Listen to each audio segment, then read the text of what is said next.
Okay, good morning. Good morning na sad mga kapaks. Nakoy amiga nga nyo na ginaw nga natay mga street smarts labi na sa atong mga mama na tano. So ako explain ana sa ako ang nasayran rapod. Once nga mama na jud ta, mother na ta, nantay mga anak. So naa na jud tay mga street smart. Ang gibless gid ta kay natay yung mga street smart. So matawag gid daw ta nga inahan. So ang inahan pod, ang uban pod inahan wala sila yung mga street smart. So gitawag daw na sila og jeans daw na nganong wala sila yung street smart. Pero para sa ako mas nindot yun ang tagulay street smart kaya makapasiksi gid ta. Pero as me, ako wala ko i-bear og kuan kay mag-crop top mangani ko. Na ako street smart pero below na yun sa ako ang kuan. Unsa pa nang pusod si? Below ra sa ubos ra sa akong puso nang ako ang street smart. So dili makita. So pwede jud ko mag crop top or mag heaven sa akong mga blouses. So makasuot ko. Ang uban lang jud kay loy kaayo kay bali sa pag pregnant nila, pagbuntis nila, ilan ang sugadig ang ilang tiyan, kambras-kambras na nila. So that's why nga need jud nato pagbuntis ta dili ta magamit og mga oil, mga likido.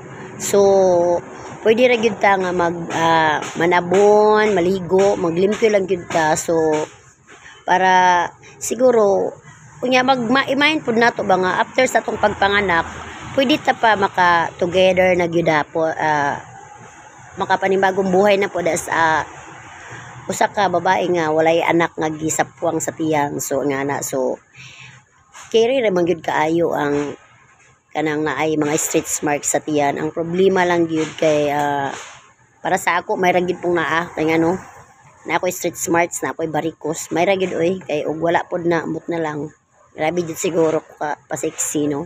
So nga na gyud nga street smart is a part of mama nga nanay anak. So nya napoy mangutana sa ako mangutana po si Chichi ngano nga daw street smart sang mga dagko nga mga tao.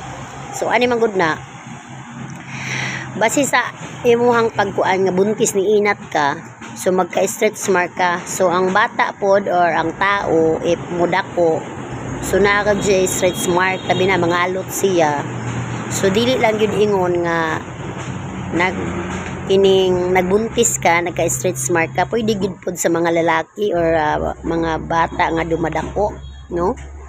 Magka street smart jud pero kay ra na oy para sa ako wala man ay problema sa kuha.